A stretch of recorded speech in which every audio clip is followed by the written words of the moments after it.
नमस्कार दोस्तों, मैं हूं सुबोध और आपका बहुत बहुत स्वागत है आपके अपने चैनल अरुणोदय में। दोस्तों, हम पढ़ रहे हैं आपके पाठ्यक्रम में लगाई गई कहानियों को और आज की अपनी 10वीं कहानी है। इस क्लास से पहले हम लोग 9 कहानियां पढ़ चुके हैं और 10वीं कहानी के रूप में आज हम लोग पढ़ेंगे जैनेंद्र कुमार की बेहद शानदार कहानी अपना अपना भाग्य। तो हम लोग जिस तरीके से कहानी पढ़ते हैं ये कहानी भी हम लोग उसी तरीके से पढ़ेंगे। कहानी पढ़ने का हम लोगों का क्रम यही रहता है कि पहले हम लोग थोड़ी सी बात करते हैं कहानीकार की और उसके बाद हम लोग कहानी के तथ्यों की बात करते हैं, फिर क्लास के सबसे आखिरी में पूरी कहानी को पढ़ते हैं। तो ये कहानी पढ़ें उससे पहले जो इस कहानी के कहानीकार हैं जैनेंद्र कुमार, उनके जीवन के बारे में, उनकी रचनाओं के बारे में, उनकी कहानियों के बारे में, उनके कहानी संग्रह के बारे में थोड़ी सी चर्चा कर लेंगे, फिर अपनी कहानी पढ़ेंगे अपना अपना भाग्य। तो जैनेंद्र कुमार का जन्म हुआ था 2 जनवरी 1905 को और इनका निधन हुआ था 24 दिसंबर 1988 को। इनका जो जन्म स्थान है वो अलीगढ़ है और अलीगढ़ में कौड़ियागंज गांव में इनका जन्म हुआ था। इनके बचपन का नाम आनंदी लाल था और ये चिंतन के स्तर पर जैन धर्म से प्रभावित थे और गांधीवादी विचारधारा से ये प्रभावित थे। गांधी से ये इतना प्रभावित थे कि इन्होंने गांधी की जीवनी अकाल पुरुष गांधी के नाम से, अकाल पुरुष गांधी शीर्षक के नाम से लिखी है। तो ये भी आपको याद रखना होगा कि अकाल पुरुष गांधी ये जीवनी किसकी है? गांधी के ऊपर है और जैनेंद्र कुमार की ये जीवनी है। और अज्ञेय और इलाचंद्र जोशी की तरह इन्होंने भी जो है मनोवैज्ञानिक कहानी लिखी है और अज्ञेय से इनके बड़े अच्छे संबंध थे जैनेंद्र कुमार के। यहाँ तक ये भी कह सकते हैं कि अज्ञेय को अज्ञेय नाम देने का श्रेय जैनेंद्र कुमार को ही है, क्योंकि जब अज्ञेय जेल में थे तो अज्ञेय अपनी रचनाएं जैनेंद्र कुमार को भेजा करते थे। तो एक बार अज्ञेय ने जैनेंद्र कुमार से सिर्फ इतना पूछा कि आप क्या बता सकते हैं कि मेरी रचनाएं कैसी हैं? तो जैनेंद्र कुमार ने कहा कि ठीक हैं, आपकी रचनाएं ठीक हैं, पढ़ने लायक हैं। तो फिर जो है अज्ञेय ने इनसे जो है कहा कि आप जो है मेरी रचनाएं छपवाएं, एक तरीके से जो है निवेदन किया। तो जैनेंद्र ने कहा ठीक है, मैं छपवा दूंगा, आप अपना नाम भेज दीजिए। लेकिन अज्ञेय ने अपना नाम नहीं भेजा, उसके संग सिर्फ रचना भेज दी। तो अज्ञेय ने वो रचना प्रेमचंद को भेजी और जो है दोनों को कोई नाम समझ में नहीं आया तो दोनों ने इनका नाम रख दिया अज्ञेय। तब से हीरानंद सच्चिदानंद वात्स्यायन क्या बन गए? हीरानंद सच्चिदानंद वात्स्यायन अज्ञेय बन गए। तो अज्ञेय हालांकि इससे बहुत ज़्यादा प्रसन्न नहीं थे, क्योंकि अज्ञेय का पहले से इतना बड़ा नाम था। अज्ञेय सोच रहे थे कि इतना बड़ा नाम ऑलरेडी है, उस पे से एक और जुड़ गया, अज्ञेय भी हो गया। अज्ञेय के बारे में ये अक्सर चुटकुला चलता है, ये कहा जाता है कि अज्ञेय जैसे किसी के वहाँ जाने वाले होते थे तो कोई अगर अपने लड़के से कहता था कि हीरानंद सच्चिदानंद वात्स्यायन अज्ञेय आ रहे हैं तो लड़का पूछता था कि 4 लोग आ रहे हैं कि एक ही आएगा। तो इस तरीके से इनके बारे में ये चुटकुले चलते हैं। खैर, ये जो है अज्ञेय और इलाचंद्र जोशी की तरह मनोवैज्ञानिक कहानीकार थे। और रामचंद्र तिवारी जो इनकी बड़ी शानदार पुस्तक है हिंदी गद्य का इतिहास, हिंदी गद्य के इतिहास में रामचंद्र तिवारी लिखते हैं कि हिंदी के दर्शन, मनोविज्ञान, अध्यात्म और भाव निष्ठा को कला चेतना से संपृक्त यानी संबंध करने का श्रेय जैनेंद्र को ही प्राप्त है। कहानी के बारे में जैनेंद्र लिखते हैं कि कहानी एक भूख है जो निरंतर समाधान पाने की कोशिश करती है।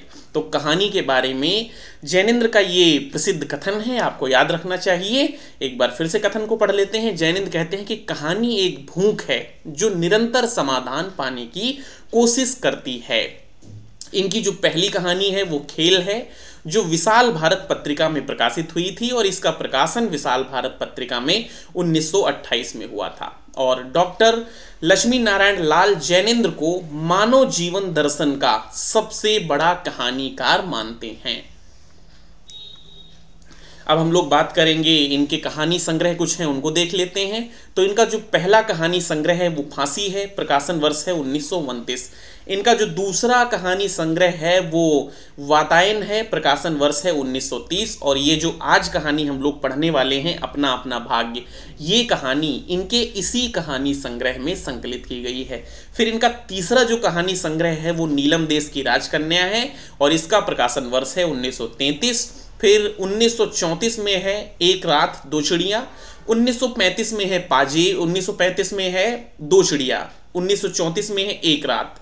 पाजेब इनका 1942 में है, ध्रुव यात्रा इनका 1944 में है और जय संधि इनका 1949 में है। याद रहेंगे, एक बार रिवीजन फिर से कर लीजिए।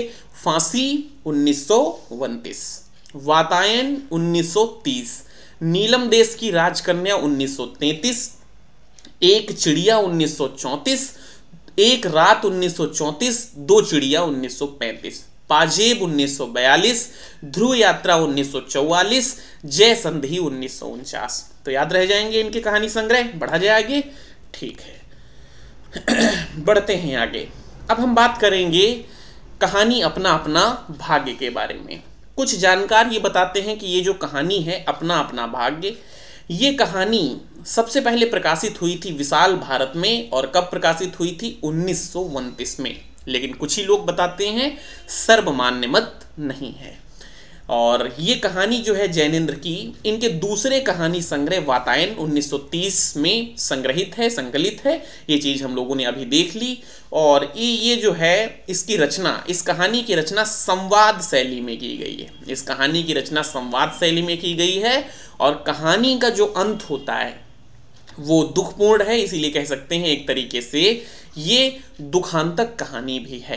कहानी आप लोगों ने, मेरी उम्मीद है, पढ़ी होगी। कहानी के बारे में आपको पता होगा कि कहानी है क्या। अगर बिल्कुल नहीं पता है, सब मामला शून्य है, तो पहले इसी क्लास को थोड़ा सा आगे बढ़ा के कहानी पढ़ लो, फिर कहानी के तथ्य पढ़ो। मैं ये मान के आपको कहानी पढ़ा रहा हूँ कि आपने कहानी पढ़ रखी है, कहानी आपको आती है। फिर उसके बाद हम लोग फैक्ट पढ़ रहे हैं और कहानी को भी पढ़ेंगे, इसी क्लास में पढ़ेंगे, लेकिन थोड़ा सा आखिरी में पढ़ेंगे। कहानी वैसे कुछ है नहीं। कहानी बस क्या है कि एक लेखक अपने तीन मित्रों को लेके नैनीताल जाता है घूमने। शुरुआत में नैनीताल का वर्णन है कि कितना सुंदर नैनीताल है, वहाँ के जो अंग्रेज़ हैं कितने क्रूर हैं, अकड़ के जो है रहते हैं वहाँ पे। और फिर उसके बाद उनको एक बच्चा मिलता है जो बेघर है, पहाड़ी है और एक तरीके से अनाथ है। उसकी वो लोग एक रात मदद करना चाहते हैं और वो मदद नहीं कर पाते हैं और फिर वो जो है उसी रात मर जाता है। इस तरीके की ये कहानी है। हालांकि अभी हम लोग पूरी कहानी पढ़ेंगे। ये कहानी जो है 4 भागों में है। ये कहानी 4 भागों में है। और कहानी में जो है गुलाम भारत यानी लगभग 20वीं सदी के नैनीताल का वर्णन है।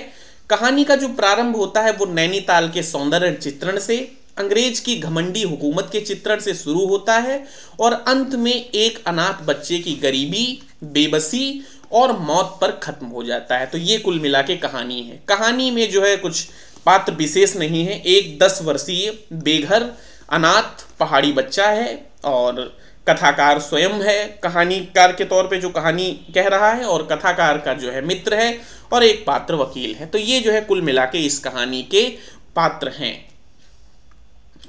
अब हम लोग ये भी देख लेंगे कि कहानी के बारे में कुछ इम्पॉर्टेंट तथ्य आपसे जो है पूछे जाते हैं परीक्षाओं में। तो वो तथ्य कहानी को पढ़ते हुए मुझे मिले तो मैंने आपके समक्ष उनको प्रस्तुत कर दिए हैं। देखते हैं कि वो हैं क्या। कहानी में किस स्थान की घटना का वर्णन है? तो अब तक आप जान गए होंगे कि कहानी में नैनीताल का वर्णन है। कहानी के लेखक को छोड़कर उसके साथ अन्य कितने मित्र थे? तो उसके साथ अन्य 3 मित्र थे, यानी कुल मिला के वो लोग 4 हैं। लेखक की उस अनाथ पहाड़ी बच्चे से मुलाकात रात को कितने बजे होती है? तो लेखक की उस अनाथ पहाड़ी बच्चे से मुलाकात 1 बजे के बाद होती है। ये प्रश्न आपसे पूछे जा सकते हैं। 4 फैक्ट आपको दे देगा इस तरीके से कि जो है कहानी में नैनीताल का वर्णन है, उसके संग 4 मित्र थे, लेखक की मुलाकात 1 बजे के बाद होती। एक कोई फैक्ट और दे देगा, आपसे पूछेगा कि इनमें से कौन सा गलत है। और आजकल जो प्रश्नों का स्वरूप हो चुका है बिल्कुल इसी तरीके से हो चुका है। तो मैं हर कहानी में ये करवाता हूँ। कहानी पहले पूरी तथ्यात्मक तौर पे पढ़ते हैं, फिर उसके बाद कहानी से जो प्रश्न हो सकते हैं अंदर से, आप देखेंगे कि हर कहानी में आपको सवाल जवाब वाला ये जो है सिस्टम जरूर मिलेगा। मैं हर कहानी में करवाता हूँ और आपकी परीक्षा की दृष्टि से ये बहुत ज़्यादा इम्पॉर्टेंट है। उस अनाथ पहाड़ी बालक की उम्र कितनी थी? तो उसकी उम्र कोई 10-1 वर्ष थी। और लेखक का गांव, लेखक का नहीं, उस लड़के का गांव, यहाँ पे करिए लड़के का गांव, उस अनाथ लड़के का गांव उस जगह से, यानी जहां पे वो लेखक को मिला है नैनीताल उस झील के पास, वहां से जो लड़के का गांव है वो कितनी दूर है, जहां पर उसके माँ बाप हैं और जहां से वो भाग आया है, तो उसका गांव वहां से लगभग 15 कोस की दूरी पे है। कहानी में कितने दिनों की कथा वर्णित है, तो कहानी में कुल 2 दिनों की कथा वर्णित है। तो ये जो है नैनीताल कहानी के बारे में कुछ तथ्य हो गए जो हम लोगों ने पढ़ लिया। कहानी कोई बहुत ज़्यादा विशेष इंपॉर्टेंट नहीं है, लेकिन ये हम कह रहे हैं, परीक्षक ऐसा हो सकता ना समझे, पूरी कहानी में से प्रश्न आपको अपना अपना भाग्य से ही दे दे। तो जो चीज़ें इंपॉर्टेंट थी, थोड़ी ही चीज़ें थी, आराम से आपको याद हो गई होंगी। जैनेंद्र के बारे में भी आप लोगों ने पढ़ लिया। अब क्या करते हैं, जल्दी से अपनी कहानी को निपटाते हैं और कहानी को करते हैं ख़त्म। तो फिलहाल ये चीज़ें हमने पढ़ ली, अब शुरू करते हैं अपनी कहानी को। तो शुरू करें, चलिए ठीक है। अपना अपना भाग्य, जैनेंद्र कुमार की कहानी। कुछ निरुद्देश घूम चुकने पर हम सड़क के किनारे एक बेंच पर बैठ गए। यानी जैसे आप कभी नैनीताल गए होंगे तो आप देखते होंगे कि बीच में वो जो झील है बहुत अच्छी सी, और उसके चारों तरफ सीट्स पड़ी हुई हैं। तो वही जो है कहानीकार कहना चाहता है कि कुछ देर निरुद्देश से घूम चुकने के बाद सड़क के किनारे हम लोग एक बेंच पे बैठ गए। नैनीताल की संध्या धीरे धीरे उतर रही थी। रुई के रेशम भाप से बादल हमारे सिरों को छू छू कर बेकार बेरोक टोक घूम रहे थे। हल्के प्रकाश और अंधियारी से रंग कर कभी वे नीले दिखते, कभी सफ़ेद, और फिर देर में अरुण पड़ जाते। वे जैसे हमारे साथ खेलना चाह रहे थे। पीछे हमारे पोलो वाला एक मैदान फैला था। सामने अंग्रेज का एक प्रमोद गृह था जहां सुहावना रसीला बाजा बज रहा था, और पार्श्व में ही वही सुरम्य अनुपम नैनीताल। ताल में किश्तियां अपने सफेद पाल उड़ाती 2-1 अंग्रेज यात्रियों को लेकर इधर से इधर खेल रही थीं। कहीं कुछ अंग्रेज एक देवी सामने प्रतिस्थापित करके अपनी सुई सी शक्ल की डोंगियों को मानो शर्त बांधकर सरपट दौड़ा रहे थे। कहीं किनारे पर कुछ साहस अपनी बंसी डाले सधैर्य, एकाग्र, एकस्त, एकनिष्ठ मछली चिंतन कर रहे थे। पीछे पोलो लान में बच्चे किलकारियां मारते हुए हॉकी खेल रहे थे। अगर आप कभी नैनीताल गए होंगे तो ये जो वर्णन चल रहा है कि ये जो है पोलो लॉन क्या है, ये सारी चीज़ें आप समझ रहे होंगे। शोर, मारपीट, गाली गलौज भी जैसे खेल का ही अंश था। इस तमाम खेल को उतने क्षणों का उद्देश्य बना। वे बालक अपना सारा मन, सारी देह, समग्र बल, समूची विधा लगाकर मानो खत्म कर देना चाहते थे। उन्हें आगे की चिंता न थी, बीते का ख्याल न था। वे शुद्ध तत्काल के प्राणी थे। यही कारण है कि जैनेंद्र मनोविश्लेषणवादी कहानीकार हैं। उनकी शैली बताती है, वे शब्द की संपूर्ण सच्चाई के साथ जीवित थे। सड़क पर से नर नारियों का अविरल प्रवाह आ रहा था। अब नैनीताल में जो बीच में लेक है, इधर से उधर लोग घूम रहे हैं। किसी को नहीं पता कहाँ से लोग आए हैं, कहाँ इनको जाना है, बस क्या कर रहे हैं, घूम रहे हैं। मेला का मेला इधर उधर लगा है। तो वही कथाकार कहता है कि सड़क पे नर नारियों का अविरल प्रवाह जा रहा था। उसका न ओर था न छोर। वह प्रवाह कहाँ जा रहा था, कहाँ से आया था, कौन बता सकता है। सब उम्र के, सब तरह के लोग उसमें थे। मानो मनुष्यता के नमूनों का बाजार सज कर सामने इठलाता और निकलता चला जा रहा हो। अधिक गर्व से तने अंग्रेज उसमें थे। चीथड़ों से सजे घोड़ों की बाग थामे वे पहाड़ी उसमें थे, जिन्होंने अपनी प्रतिष्ठा और सम्मान कुचल कर शून्य बना लिया है, और जो बड़ी तत्परता से दुम हिलाना सीख गए हैं, मानी उन अंग्रेजों के सामने। भागते खेलते हंसते शरारत करते लाल लाल अंग्रेज के बच्चे, और पीली पीली आंखें फाड़े पिता की उंगली पकड़कर चलते हुए अपने हिंदुस्तानी नौनिहाल। अंग्रेज पिता थे जो अपने बच्चों के साथ भाग रहे थे, हंस रहे थे, खेल रहे थे। उधर भारतीय पितृदेव भी थे जो बुजुर्गों को अपने चारों तरफ लपेटे धन संपन्नता के लक्षणों का प्रदर्शन करते हुए चल रहे थे। अंग्रेज रमणियां थीं जो धीरे धीरे नहीं चलती थीं, तेज चलती थीं। उन्हें न चलने में थकावट आती थी, न हंसने में मौत आती थी। कसरत के नाम पर घोड़े पर भी बैठ सकती थीं, और घोड़े के साथ ही साथ जरा जी होते ही किसी जरा जी होते ही किसी हिंदुस्तानी पर कोड़े की फटकार लगा सकती थी, यानी किसी को भी पीट सकती थी। वे दो दो तीन तीन चार चार की टोलियों में निसंक निरापद इस प्रवाह में मानो अपने स्थान को जानती हुई सड़क पर चली जा रही थी। उधर हमारी भारत की कुल लक्ष्मी सड़क के बिल्कुल किनारे दामन बचाती और संभालती हुई साड़ी की कई तहों में सिमट सिमट कर लोक लाज, स्त्रीत्व और भारतीय गरिमा के आदर्श को अपने परिवेष्टनों में छिपाकर सहमी धरती की आड़ में गाड़े कदम से कदम बढ़ा रही थी।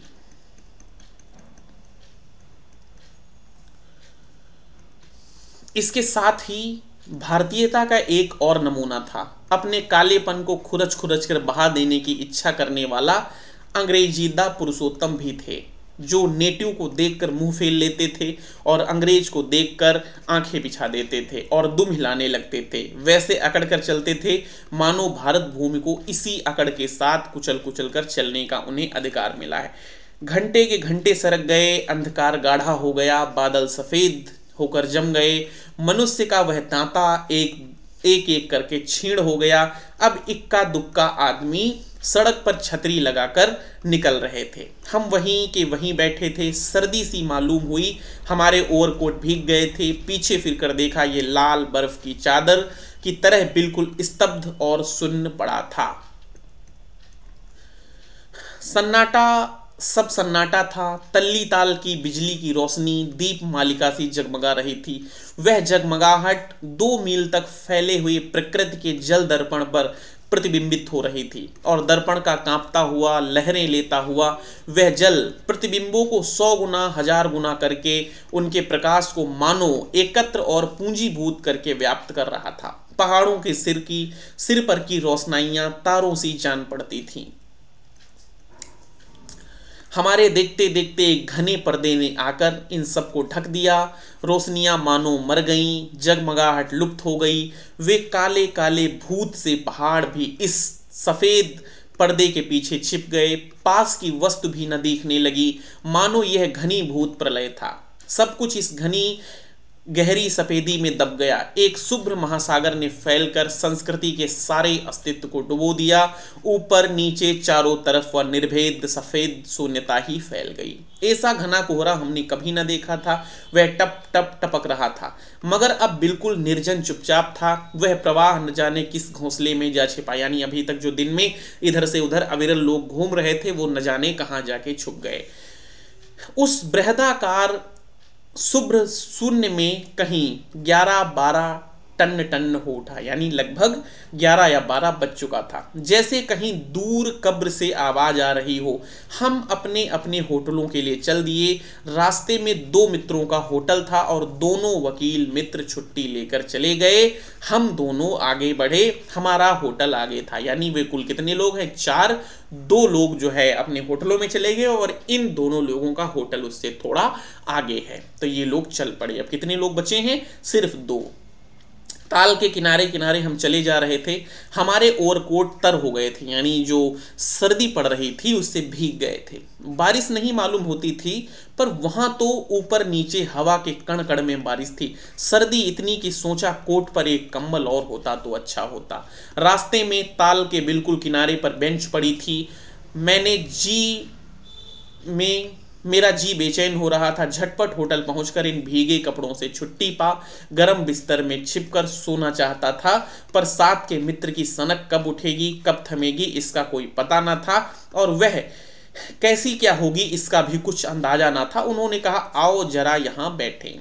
इतनी सर्दी में उनके मित्र को बैठने की सूझी और वो लोग बैठ गए। फिर हम उस चूते कोहरे में रात के ठीक 1 बजे तालाब के किनारे उस भीगी बर्फ सी ठंडी हो रही लोहे की बेंच पर बैठ गए। 5-10-15 मिनट हो गए। मित्र ने उठने का इरादा न किया, यानी उसका इरादा न मालूम हुआ उठने का।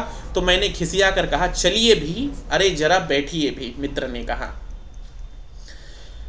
हाथ पकड़कर जरा बैठने के लिए इस जोर से बिठा लिया गया, तो चारा न रहा, लाचार बैठे रहना पड़ा। सनक से छुटकारा आसान न था, और यह बैठना बैठना न जरा न था, बहुत बैठना था। यानी थोड़ी देर बैठना नहीं था, काफी देर बैठना होने वाला था, जिस तरीके से मित्र ने कहा था।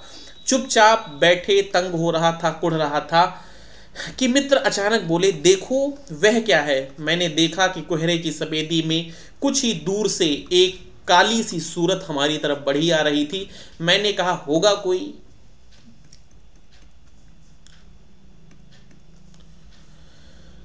3 गज की दूरी से देख पड़ा कि एक लड़का सिर के बड़े बड़े बालों को खुजलाता चला आ रहा है। नंगे पैर, नंगा सिर, एक मैली सी कमीज लटकाए, और पैर उसके न जाने कहाँ पड़ रहे हैं, और वह न जाने कहाँ जा रहा है। कहाँ जाना चाहता है उसके कदमों से कोई, जैसे कोई न अगला न पिछला, न दायां न बायां। पास ही चुंगी की लालटेन के छोटे से प्रकाश वस्त्र में देखा कोई 10 बरस का होगा। गोरे रंग का, पर मैल से काला पड़ गया है। आंखें अच्छी बड़ी पर रूखी हैं। माथा जैसे अभी से झुर्रियां खा गया है। वह हमें न देख पाया, वह जैसे कुछ भी नहीं देख रहा था। न नीचे की धरती, न ऊपर चारों ओर फैला हुआ कोहरा, न सामने का तालाब, और न बाकी दुनिया। वह अपने विकट वर्तमान को देख रहा था। मित्र ने आवाज दी, ए। उसने जैसे जाग कर देखा और पास आ गया। तू कहाँ जा रहा है? उसने अपनी सूनी आंखें फाड़ दी। दुनिया सो गई, तू ही क्यों घूम रहा है? बालक मौन मूक, फिर बोलता हुआ चेहरा लेकर खड़ा हो रहा। कहाँ सोएगा? यहीं कहीं। कल कहाँ सोया था? दुकान पर। आज क्यों नहीं? नौकरी से हटा दिया। क्या नौकरी थी? सब काम, मतलब सारा काम हम करते थे, और 1 रुपया और जूठा खाना उसके बदले में पाते थे। फिर नौकरी करेगा? हाँ। बाहर चलेगा? हाँ। आज क्या खाना खाया? कुछ नहीं। अब खाना मिलेगा? नहीं मिलेगा। यूं ही सो जाएगा? हाँ। कहाँ? यहीं कहीं, इन्हीं कपड़ों में। बालक ने फिर आंखों से बोलकर मुंह खड़ा रहा। आंखें मानो बोलती थीं, यह कैसा मूर्ख प्रश्न है कि इन्हीं कपड़ों में सो जाएगा। और उसके पास, बेचारे के पास कोई वस्त्र थे ही नहीं, तो वो किन कपड़ों में सो जाता?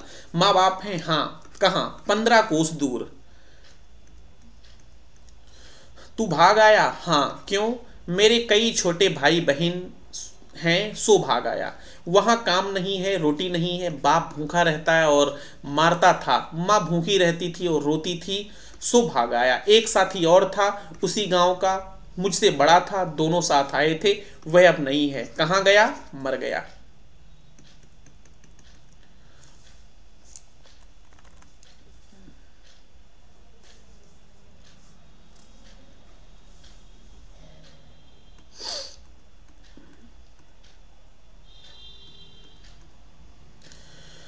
मर गया? हाँ साहब, हाँ साहब ने मारा, मर गया। यानी किसी अंग्रेज ने मारा, मर गया। अच्छा, हमारे साथ चल। वह साथ साथ चल दिया। लौटकर हम वकील दोस्तों के होटल में गए। यानी जो 2 वकील पहले ही अपने होटल पहुंच गए थे, ये उस लड़के को लेकर उनके वहां गए। वकील साहब, आवाज दी इन्होंने। वो 2 लोग बाहर आए। फिर वकील लोग होटल के ऊपर के कमरे से उतर कर आए। कश्मीरी दुसाला लपेटे, मोजे चढ़े, पैरों में चप्पल थी। स्वर में हल्की सी झुंझलाहट थी, कुछ लापरवाही थी। हाँ, फिर आप कहिए। आपको नौकर की जरूरत थी ना? देखिए यह लड़का कहाँ से ले आए, इसे आप जानते हैं? जानता हूं, यह बेईमान नहीं हो सकता। अजी, ये पहाड़ी बड़े शैतान होते हैं, बच्चे बच्चे में गुल छिपे रहते हैं। आप भी क्या अजीब हैं। उठा लाए कहीं से, यह नौकर लो। मानिए तो यह लड़का अच्छा निकलेगा। वो दूसरा इंसान चाहता था कि इनके वहां इसे नौकरी पे रखवा दिया जाए।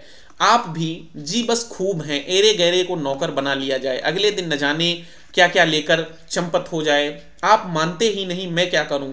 माने क्या खाक? आप भी जी अच्छा मजाक कर लेते हैं। अच्छा, अब हम सोने जाते हैं। और वे 4 रुपए रोज के किराए वाले कमरे में सजी मसहरी पर सोने झटपट चले गए। वकील साहब के चले जाने पर होटल के बाहर आकर मित्र ने अपनी जेब में डालकर देखा, कुछ टटोला और झट कुछ निराशा भाव से हाथ बाहर कर मेरी ओर देखने लगे। क्या है? इसे खाने के लिए कुछ देना चाहता था। अंग्रेजी में मित्र ने कहा, मगर 10 के नोट हैं।